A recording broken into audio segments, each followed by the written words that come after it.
Welcome back to the Gold Room, where we're taking our suppliers from the mic to the mine. Today we've got a new co-host on board, Cisco. Thank you very much for coming on and sharing this responsibility of taking our suppliers from the mic to the mine. Absolute pleasure, mate. I'm glad to be here. Beautiful, mate. Beautiful. Thank you very much again. Mate, so you've got quite an awesome story, and that's why I've asked you to come on board. Hit me with the life and the times of Cisco Pasco. Life and times of me, mate. I started my life in a little town called Margaret River, probably 3 hours south of Perth, and I lived there for about 18 years of my time, and during that time I picked up a bit of an interest in boiler making and started an apprenticeship, and eventually kind of wanted to broaden my feelers in my trade and go from farming and winery maintenance all the way up into kind of mining. Mining always interested me a little bit. Yeah, more than the wine? More than the winery? I did like the kind of winery, very intricate sides of the boiler making trade, but big stainless steel tanks. Yeah, all that kind of stuff. I always just liked the idea of mining industry because I think every boy growing up kind of likes the idea of mining, pulling something raw out of the earth and seeing it get refined down. It's it's a bit of a different thing. So I was wanted to kind of broaden my trade, moving to gold fields and getting into that kind of style of that part of the trade and that industry. Yeah, okay. It's a very different industry. Yeah, it is. It is. How long ago did you move to the goldfields? I moved to the goldfields in 2019. Yep. And it was a bit of a scene change. Definitely shocked me a bit. Yep. What was the most shocking, do you think? Growing up in Margaret River, I love surfing, love being in the ocean. Ocean's always been a big part of my life. Yep.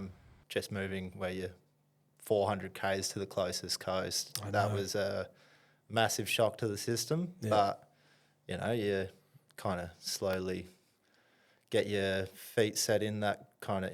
Red dirt? Yeah, red dirt, and you start getting interested in, what the hell's out in the bush, Yep. And, that's kind of what kept me sane, was starting to go out bush and see what was going on out there and whatnot. And, yeah.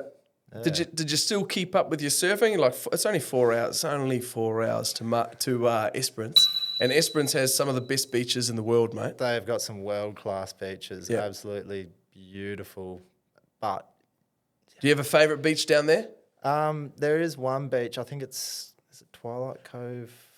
I honestly haven't been Twilight there. Cove, is that the one with the big rock in the middle? They've got a massive rock headland and then a big open beach, and Yep. up on that rock headland there's a pretty fun little wave. I've gone down there a few times and had a paddle, but Awesome. not half as much as I'd like to, Yeah, for sure. But We've actually got a co-host coming on in a few episodes' time, Wayne Budgery, and he's a underground miner, and he lives down in Esperance. He's got an awesome story. He loves surfing, loves bloody spearfishing. Yeah, Spear fisherman.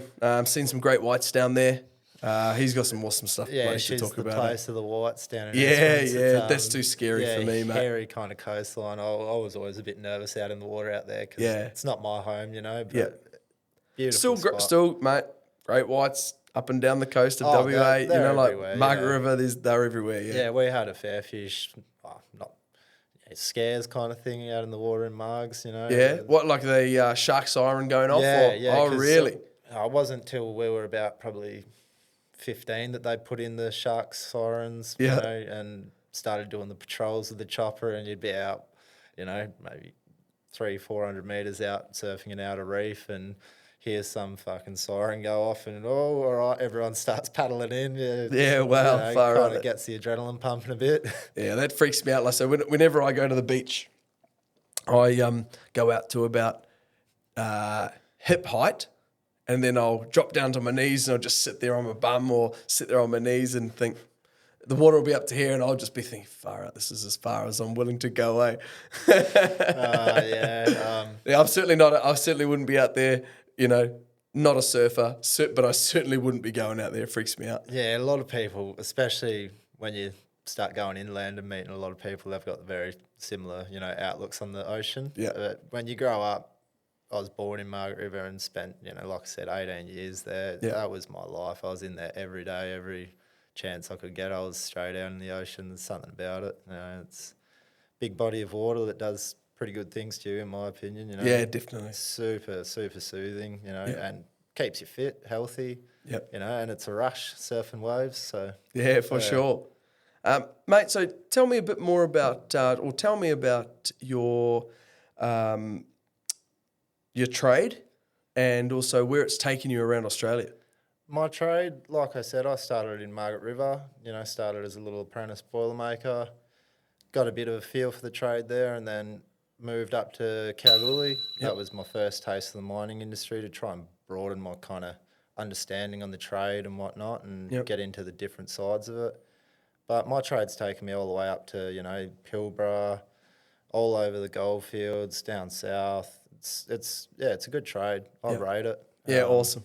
You know, mining industry it's a whole different game to what I'm used to, but I've been in it for about going on 5 years now, and it's pretty awesome. You know, How old are you, Cisco? I'm 26. 26 years old. Yeah. Far out. You've been growing that beard for what, how many years?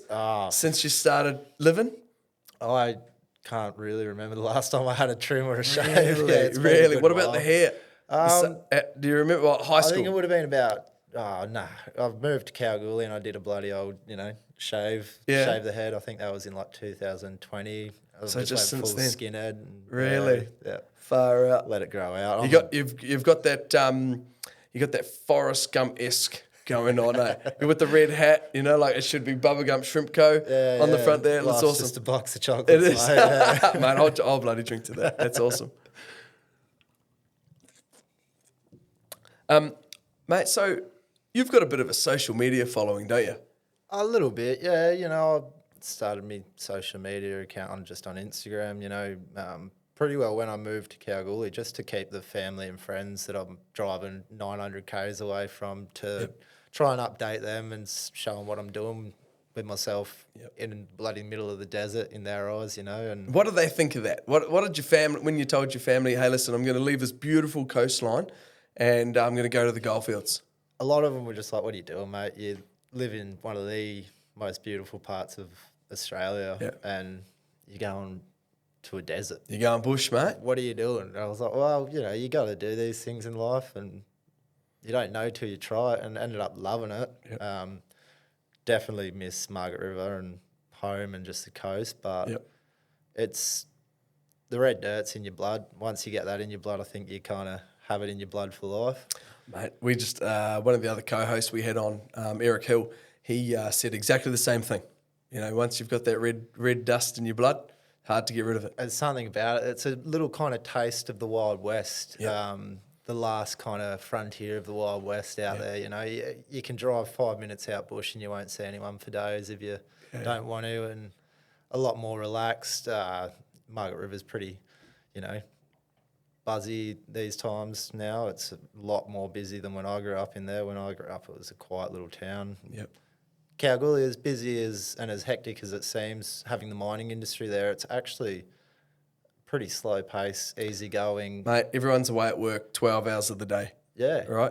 And everyone, it's something about it. It's a really kind of friendly community. Everyone wants to know your story because a lot of the people aren't from there, but they're all there doing the same thing. So it's kind of, everyone wants to know who you are, what you got doing, and how are you, like how you been. Yeah. It does have an awesome community feel about it.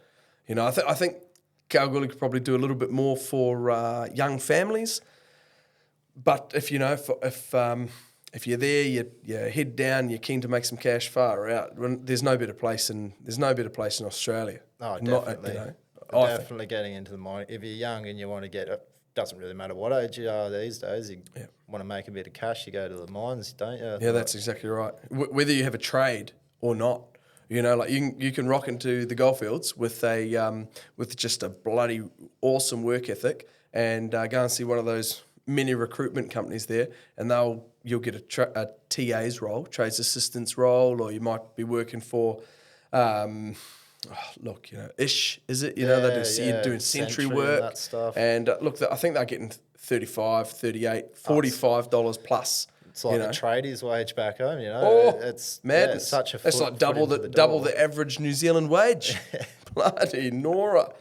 Mate, what inspired you? So you do, in your spare time, you are into gold prospecting, aren't you? So tell me a bit more about that, because I'm intrigued. Like, I lived in Kalgoorlie for 5 years, and 5.5 years, and that was a missed opportunity for me. I met so many awesome people there, and everyone seemed to have a bloody metal detector, and the lure of, mate, we go out and have a few froths and go for a hunt for some gold. Yeah. And unfortunately, I never got to do that, but you do. So tell me more about that. Yeah, I got into gold probably about 6 months after not quite straight into gold. I got into the metal detecting sides. Yep. I was just bored I'd be working 12-hour days for 2 weeks straight and then have a week off. I was on a 2-on-1 roster. Yeah. I had a whole week in Kalgoorlie and what do I do with myself? You can only go to the pub so many times in that week before you're like, oh, well, this is getting old, Yeah. So, I just looked on Marketplace, bought a bloody old school detector, and I was like, I'm going to go find gold. I'm in the heart of the gold fields, like Kalgoorlie and Coolgardie. Coolgardie's the mother of the gold fields, and then Yep. Kalgoorlie is the richest square mile on earth, they still reckon, Yep. So I was like, I want to try and find a bit of that colour. I want to see what it's all about, see if I can do it. And just started, first year was just me driving out, middle of the sticks, not knowing an absolute clue what I was doing. Yeah. Just by yourself? Yeah, just by myself. Every now and then I might bring a mate out and just go out, have a few thruffs, walk around with the magic wand and dig a few bits of rust, bullets and all that kind of stuff. And, Awesome. just stuck at it for a while, and then eventually I found my first few bits of colour up towards the northern goldfields up in Menzies kind of thing. And Yep. after doing it for about a year, ended up finding bugger all bar rust and, rubbish. When you finally see that bit of shiny metal in your scoop, it's something about you. It's just hooks you and you're like, it's doable, Gold. I think the term is gold fever. And it's a fever. Is it really? Once you start getting into it, it's something that takes a hold of you. That's why I don't think I'll ever leave the gold fields. I'll always go home and whatnot, but once you get that gold fever in your system, it's a rush because it comes with the allure of being able to, it's like gambling almost, but the most educated form of gambling I could think of, because you can boost your odds, you can boost your bets by putting in the research, putting in the time and effort, and really going out and just being out there, and you spending the time. Yeah, you could really. That's what I always tell myself. Like, why I love it so much is because, mate, I could go out for a few hours and you could potentially change your life with one of them, once in a lifetime. What an finds. awesome outlook, Cisco. That is awesome. I love that. Yeah, that's rad. Mate, run me through a typical day for you when you're out prospecting. Out prospecting, we usually try and get out there nice and early, beat that heat. Yep. How hot does it get out there? 40s up to, every now and then during peak of summer you may get them 50s, and it's... In the shade? Yeah, maybe not quite in the shade, but, you'll get I'd be hunting for shade, mate. Oh, you'd be hunting for shade and a nice cold beverage out there, Yep.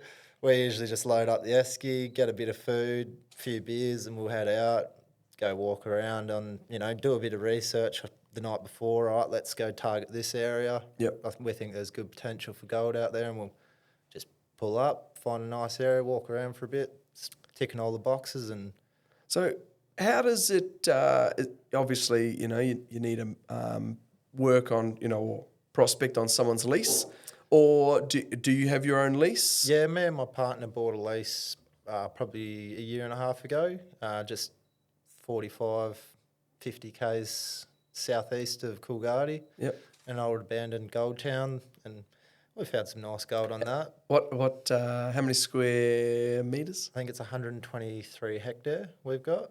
What? Yeah, so that's our little prospecting lease. That's not really that's not really little. In the grand schemes of things, Of course, it's definitely. very small scale lease. You know, we just bought it so we can eventually try and get to the next stage from just walking on vacant land or pending ground, or exploration leases. You can put in a 40E so you get access to that ground for 3 months. Okay. We wanted to get to the next stage where you actually have your little part of the goldfields. You can do the research, do the hard times and walk it and find the gold, and then Alluvial gold? Alluvial gold is what we chase. If we hit the alluvial reefs or, an actual little... Run me through how do I pronounce that? So you got alluvial gold, which is the stuff that's travelled from the source, and then you've got eluvial gold, which is the nice kind of this type of stuff. That's your kind of more eluvial. It's got all the host rock, really sharp, jagged edges. So you know that hasn't travelled very far in its life, and that's a very good sign you're getting very close to the source of where that gold's shed from. Like a gold vein. Yeah, gold vein, and that can be in a majority of a very broad spectrum of host rocks like iron, quartz, a few different other things. It can be in so many different things, and that's what the old timers were chasing. But generally speaking, as prospectors, you chase the alluvial gold. Yep. And so as a prospector 100 years ago, they had no mine lab, anything. What were they? Do you know? Have you spoken to any historians? How were they chasing gold back then? They were I don't know. Panning it in little water crevices or little streams. That's what I heard. So they were doing a technique which we still use as modern day prospectors. I hope most of the prospectors use this technique, and that's called loaming. So back in the day, when they didn't have the luxury of a detector that would tell them that there's gold beneath our feet, they used to have to go out, and where they'd see a bit of potential in the ground or in the geology of that area, they would start taking little pans and dry blowing it off or panning it off in what scarce water they had there, and they would get to one stage, oh wow, we just got 3 flecks here, and then they'd go up a few metres, no flecks that way, so then they'd start to grid it, go out, oh wow, we just got 6 flecks here. Awesome, man. And they'd end up kind of trying to draw a visual map of where the gold's coming from, and that's how they chased reefs and loads of gold. They'd just go through and loam it and spend a hell of a lot of time out there. It blows me away knowing what them old timers have done. Seeing some of the shafts they sunk with pick and shovel. How deep? Oh, we've seen shafts that you drop a rock down and it's like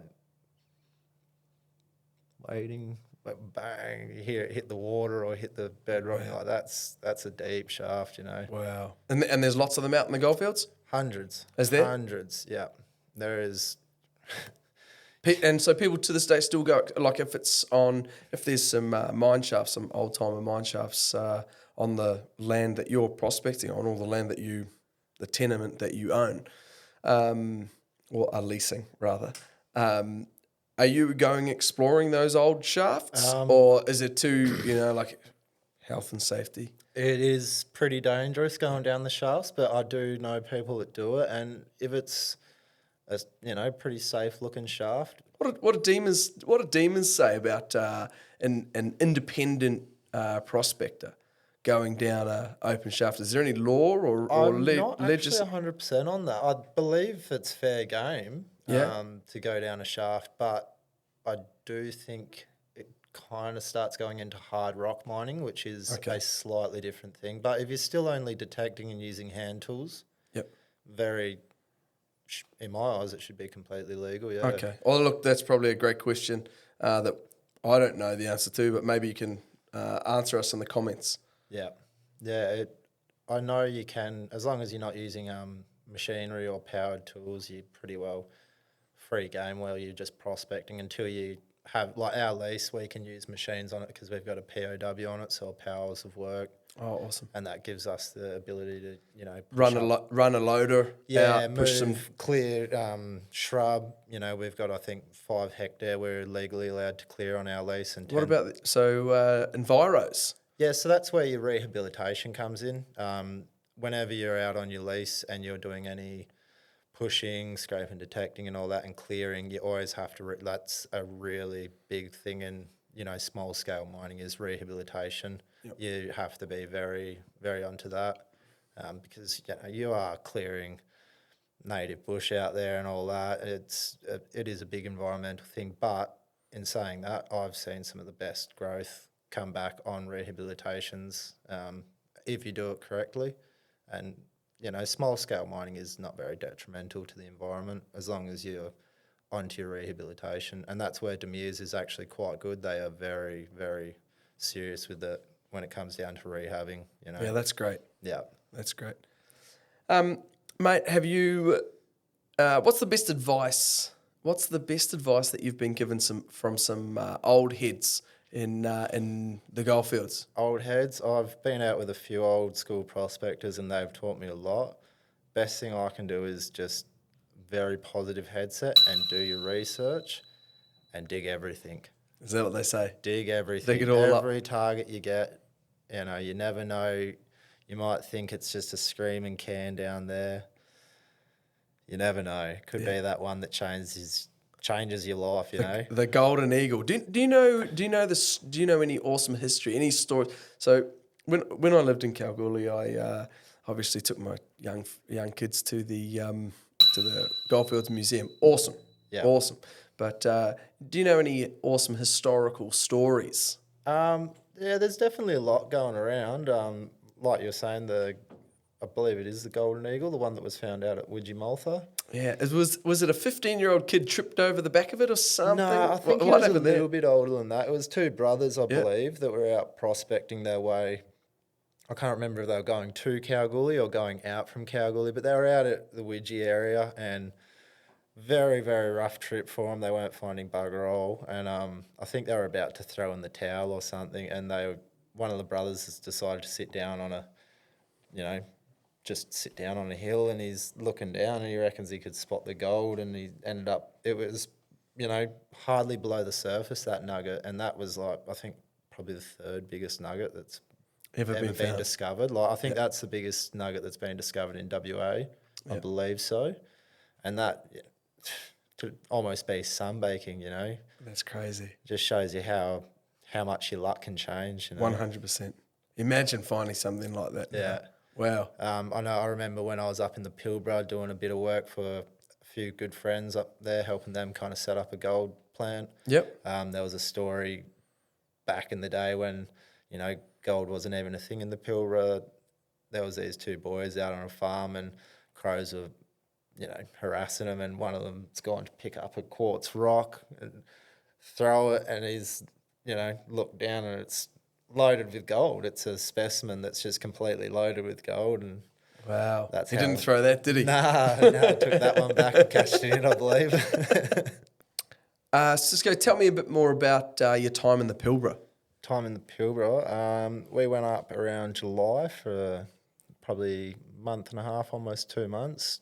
One of my good friends, his uncle there, he's got a pretty big operation going there, and he's been wanting to take it to the next level of processing gold with a wet plant. And he needed a boilermaker to come up and finish off the wet plant, so he hit me up, and me and my missus went up there for a good while and awesome helped him finish off all that. And that was pretty awesome, pretty inspiring, seeing the next stage of going from just prospecting to actually finding good alluvial gold, and then taking that dirt and processing it on a 40, 50 tonne an hour kind of wet plant there, and seeing that. So that was impressive. Really inspiring in a way. You need a team, and you need to be able to network, and that was one of the good things that I learned up in the Pilbara. That fella that I was working for, he's been in this industry for 30, 40 plus years, and one of the first things he said to me is, you don't make it in this game on your own. You need to have a network of people that are going to support you, guide you, help you when you're up against a wall and you don't know where to go. That's where awesome. You can fall on your friends and people that you've learnt and met throughout the trade. Yeah, or throughout your time in it. Yeah, for sure. Yeah, mate. How's your beer? I am running a bit dry here, mate. I would love Mate, same here. love a fresh up. What do we reckon, team? Can we get another frothy? Yeah, I can. Yeah. Couple over there. Hey, Dimitri, thanks, brother. Hey. Cheers to that, Awesome. Dimitri. Cheers, mate. Cheers. Beautiful. Good to be on here, mate.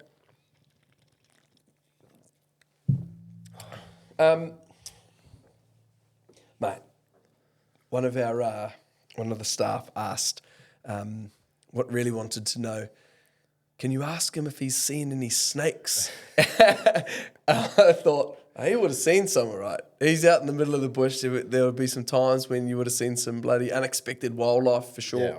You know, there'd be kangaroos bouncing through wherever you're working, I'm sure. Definitely. You would have come across some snakes from time to time. We've seen some good sized snakes up there. Yeah, definitely. what sort? We've seen king browns, dugites, a few. What are the other ones called? I think the tigeries, possibly. Yeah. But yeah, they're not any snake in my eyes. They're all kind of you steer clear of. You always get curious and go up and have a little suss, but they're usually pretty quick out of there. Yeah. So what do they call it? Some people call it the something noodle. Oh, the danger noodle. Danger noodle. Danger. Mate, I've heard of clear danger them, noodle. Oh, that's hilarious. Yeah, they got a spicy bite on them ones. Yeah, for sure. So yeah. do you know what the most poisonous snake in Australia is? Don't quote me on this, but I'm pretty positive it's the king brown. Yeah, okay. And I think they are fairly throughout the goldfields and inland from there. What's the biggest king brown you've seen? Probably good 2.5 metre. Pretty. You chase it away with a stick? What are you doing? Or they're slithering off on their own accord? We've seen a fair few when we're out prospecting, but surprisingly, you see the really big ones, I find, when you're driving out remote, because they're a sucker for the road. It's like just a big heat bed for them. So you generally always see your massive ones halfway across the road and, you know. Swerve around. Swerve around that one, you know. Usually pull up and go have a quick suss. And it's always take some photo. Yeah. That freak me out. That's not for me. Snakes aren't my thing. Yeah, we see heaps of snakes, bloody racehorse goannas. What's a racehorse goanna, mate? They are a big lizard. You know, go from yay big all the way up to, you see some, they're racehorse goanna or a bungara. That's the Aboriginal term for them is a bungara. Yeah, and they're pretty cool. They're always cool to see. Have you eaten one? No, but I've heard that they are very tasty. Bloody good eating. Yeah, I've never had the pleasure of trying one. I've just seen some big ones. I'd try one. I'd definitely try it. Oh, I could not refuse to give something like that a try. Yeah, bloody oath. Yeah. Well, mate, maybe next one you see, grab it, call me up. I'll be there in a heartbeat. Yeah, I'll give it a crack. Yeah, bloody oath. Mate, what tools or technology do you rely on the most? When I'm out prospecting, my main weapon of choice is the GPX 6000. You know, that's I've run that and another machine which is a GPZ 7000. Both, top of the line kind of technology when it comes to gold detectors. But they don't all have to be the top of the line. When I first started, I was on like an old GP Extreme $1,600 machine, and that found my first few nuggets. But main ones we rely on are them and your phone for research and an EPIRB. Whenever we go out bush, we always have an EPIRB. That's a very vital thing, just in case stuff goes wrong out there. I go out solo a lot, and you just don't want to be stuck out there. That is bloody impressive. That's really smart. Do you think most guys going out prospecting are taking an EPIRB with them or a sat phone? I know a majority of people. There's definitely the fair few that kind of come up and just get that. They want to go out and kind of don't quite understand the dangers of going out bush and how remote you are. But I know a lot of people that have been doing it for a fair while, and majority of them have that backup plan because there's always that thought in the back of your head, especially when you're going, 600 k's from civilization into the middle of the sticks. There's no one coming to find you. They don't know where you are. Where do they start? If you break down and you don't have water and a bit of grub, you're going to last maybe 3-4 days out there before you're pretty well cactus, and you don't have an exit strategy. You can end up shit creek pretty quick. Yeah, that wouldn't be great. It's not a nice thought, Yeah, no, that wouldn't be impressive. Mate, do you think that with the gold price as it is, over $4,000 an ounce, it's madness. It's crazy. I remember when I first started, mate, the max you would be getting is like, 70, 75 a gram. And to be getting like in excess of, nuggets like that one, that's 2.7 ounces there. You're getting a 20% premium on gold price for that, and 135 a gram at the moment just in spot price. But when you find decent finds like that, you're putting on you always put on a big nugget premium, because a lot of time and effort goes into finding them big nuggets, and they just simply don't come around as much anymore. You got to be lucky. This is clean. Yeah, so that's my personal best. Is it? Find. So I can't make it into a necklace? Yeah, sorry, mate. It cost me an arm and I'll a have leg. to pass on that Yeah, one. far out. This is beautiful, man. So run me through the process of, you find a nugget like this, and it's covered in dirt, it's covered in Yeah, rock. they can be in all sorts of different things, but How are generally you cleaning it up? speaking, a bit of hydrochloric acid. Always, use that with caution. It's pretty nasty stuff. Or a bit of Aluvial is what we use, because it's got a bit of a percentage of hydrofluoric acid in it. Yep. And that eats your quartz. But it's a noble metal, gold, so it doesn't take a whole lot to get it shining. Sometimes they come out pretty clean. You'd be pretty surprised when Really? they.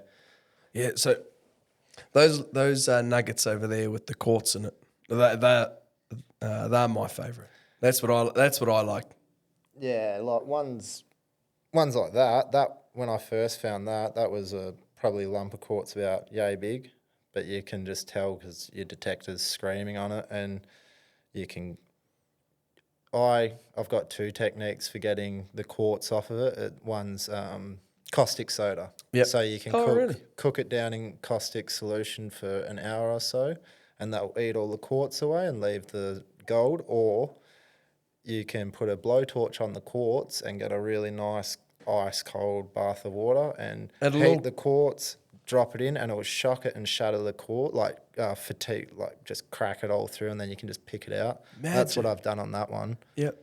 But yeah, I'm a bit of a sucker for the species too. Yeah, I they just look they're nice. beautiful. You got multiple different minerals there. Yeah, you got that contrast. Those Yeah. two that are kind of greeny blue, they are very, very unique finds. That's actually copper and gold ore. So it's got a bit of copper, native copper in it. And then it's got malachite, which is oxidized copper. That's the green. And then you've got the gold that's on it too. So when I hit them ones, I hit a few of them, and I crushed up the ones where I couldn't see any gold and panned it off, and I got maybe an ounce out of that. And it was testing at about 70% gold, 30% copper. So it was like almost a natural rose gold. Wow. But yeah, pretty unique find them.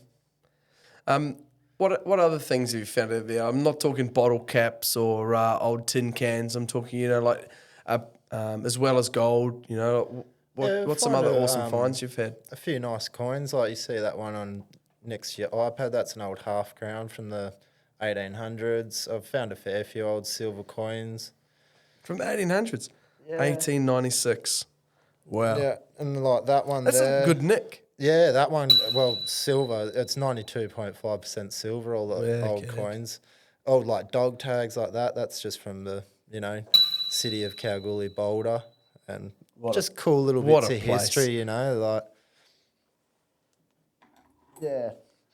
You find some cool, might not be worth much, but when you're out there digging targets all day and you find something kind of cool, it's like, them old timers, they would have been using this back in the day. It's a bit of history. That's cool. exactly right. We find some cool old bottles. I was just about to ask, what about some cool old bottles? Me and the missus have a pretty nice collection of bottles at home, the old cod bottles, the ones with the marble in the top.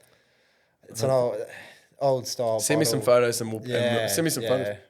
And we'll pop them up. That was definitely one of our highlights. The missus was just walking around on a patch. I'm detecting away, and she's gone for a walk in the bush and come back. Oh, found cob bottle with the name of the old town site and all whatnot. So Awesome. that Awesome. kind of stuff's just, I like that stuff. And crystals.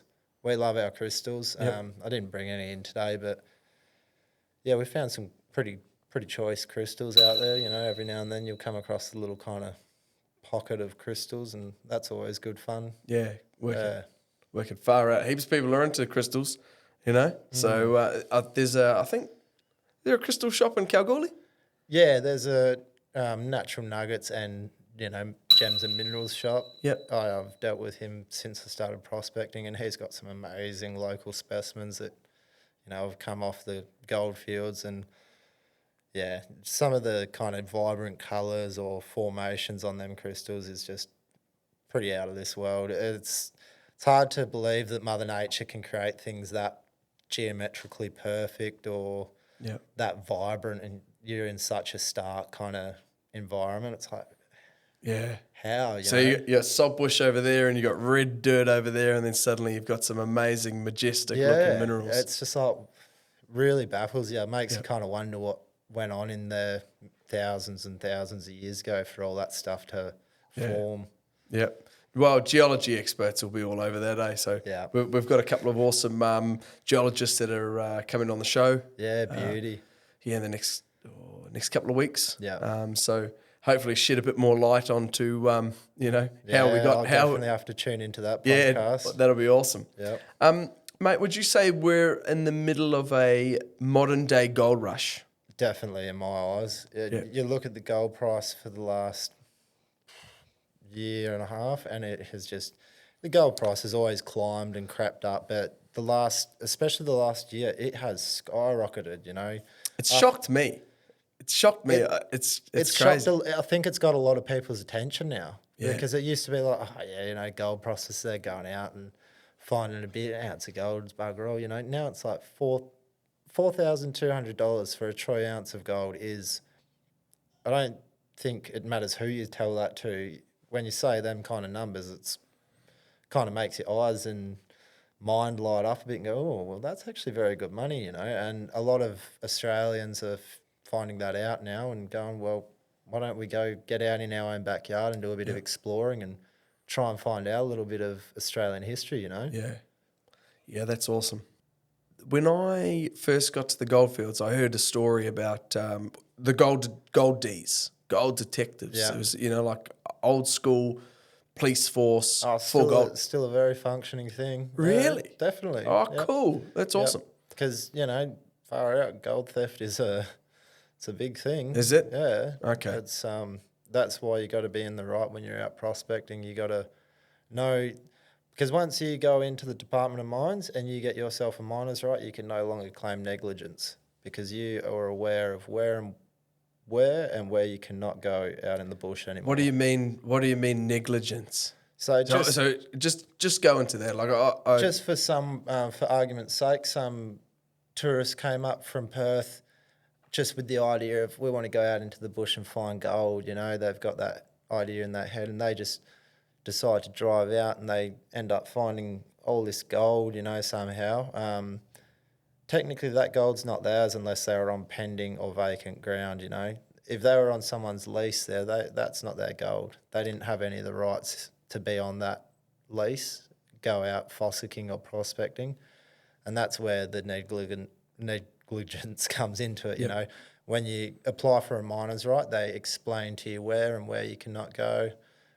If you want to get access to certain leases, you need to either, get in contact with the leaseholder or whatnot to get written, confirmation. Consent that they can go on your lease and whatnot. Or you need to just go for pending ground, vacant ground, or buy your own lease.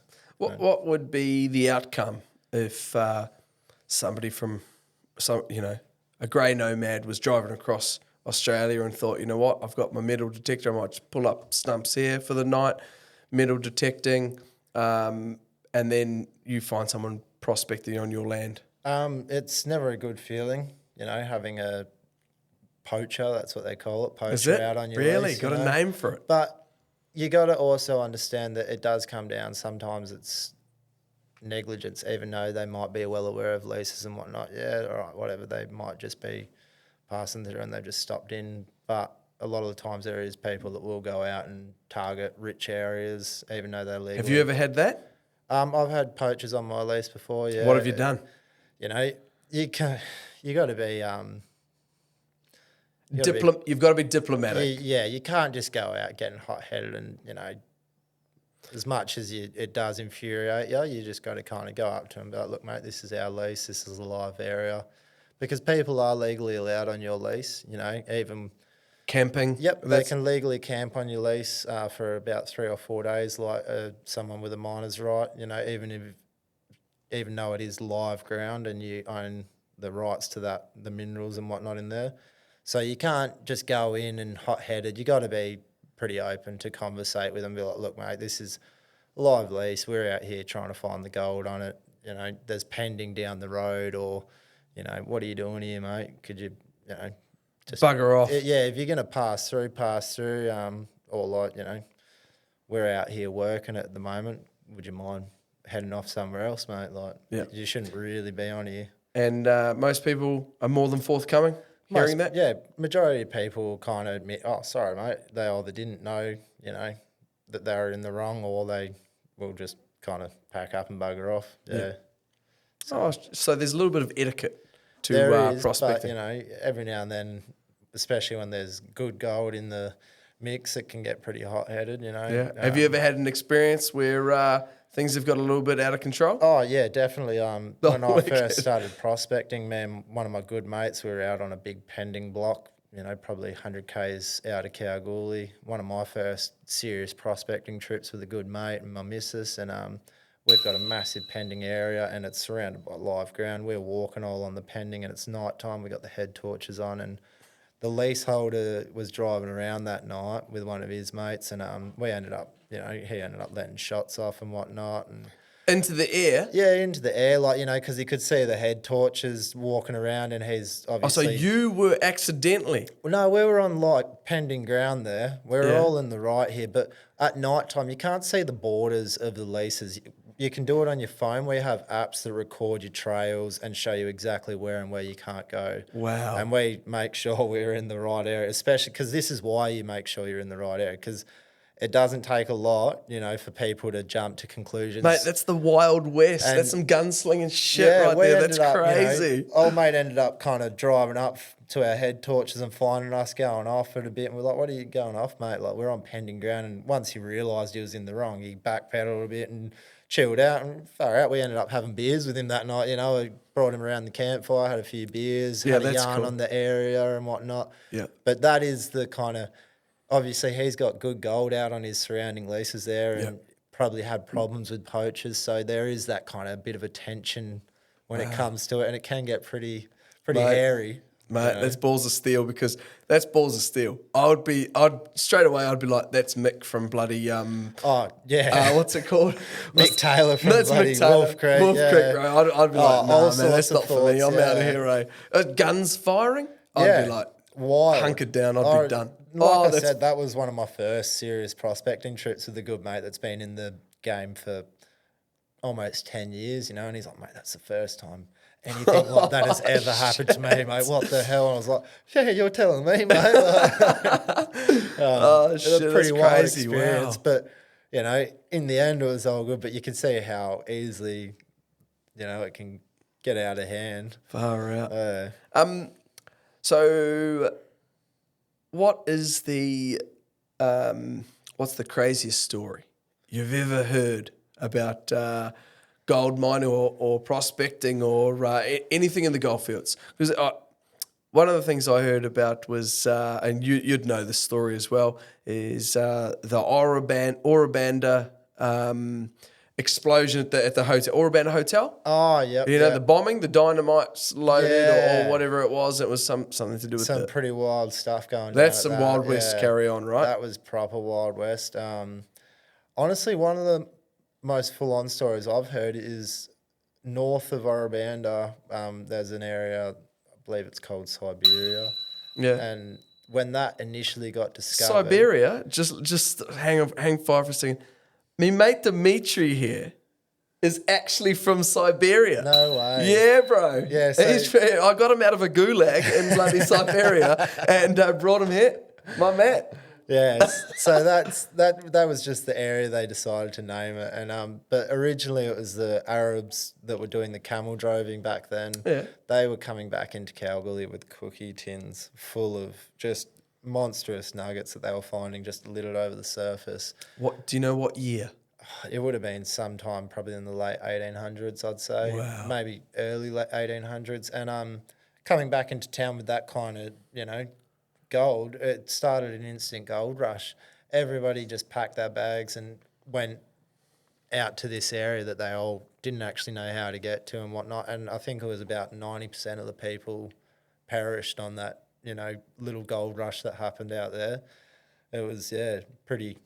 Mate, that is awesome. After this, I'm going to search that up. That's crazy. So, is it written in the history books or something about this Siberia carrot? There's lots of different, history, because these were all little, Orabanda used to be a fully functioning little town. Now, I think all that's left now is the old ruins of the pub. And the pub's running, right? No, the pub hasn't been running for about probably 10, maybe a bit less than 10 years. She's just a little kind of... Really? Not a ghost town yet, but people still live out there. Yep. But no, I think the closest pub would be Broad Arrow, which is about half an hour. That's what I was thinking of, the Broad Broad Arrow still goes hard. So everyone rides, they do, well, not everyone, but heaps of people do a motocross or do a bike ride out to Broad Arrow, don't they? Yeah, awesome little area, Broad Arrow, really nice little, And do they still tag, everyone gets to write their name on the wall, or what's the go there? No, they stopped that. Oh, did they? But now you can go in and get a little tag and write your name on it, throw it up, and it magnetises to the roof. But yeah, back in the day, you used to go in and just be able to write your name. I got my name on bloody, I think, above the urinal in the bathroom, sitting there having a slash write my name there back in 2020 or something. Yeah, right. Yeah, I think I wrote out in the garden bar area, I'd written, my name, the two young fellas' name, and the ex-missile's name there as well. Kind of a little bit of a moment, You'd go into Broady, get a Broady burger, a nice cold pint, and write your name somewhere on, and awesome pub. I think back in the day they had like 30-something plus pubs when it was, in its boom. In Boulder? No, in the Kalgoorlie and Boulder. I think there was about 30, 35 pubs. That is a wild number of pubs in such a small area. Yeah, that's crazy. The other cool thing that I remember is, were you there when you weren't there? So did you ever get to go to the Metropole? No, that's the one on the corner of Burt Street. Yeah, before you go underneath the train bridge. Yeah, so you never got there? Never got to, unfortunately. It was awesome. There was a guy called the owner of the pub was a guy called Steve. He had a daughter called Morgan, I believe, and he ran this pub for ages. And so the story went. So they actually had this bit of, might have heard the story. They had this bit of perspex over, and they said this. Like the story was, it was a historical tale where you could go in there and look down a live mine shaft. Yeah. But I knew the bloke. He was actually he's a well-known air-leg miner, and so he'd gone down and dug out all of this, and that's where he used to keep the kegs.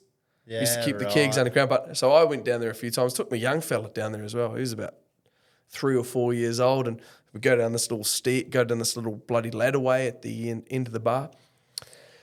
And the story that I was told before actually talking to this bloke and going down there and having a look myself was you used to be able to go from the Metropole all the way down to KCGM, I think it was called I think it might have been called Boulder Block, or I can't remember Boulder. There was some hotel, one of the old bloody Boulder hotels, and it was in the middle of the super pit before they built this, or before they took all the ore out and took all the. Because one of the old stories I heard about is that the old miners that were at the super pit used to, they had the tunnel going from the workings there, and they would go all the way to the pub.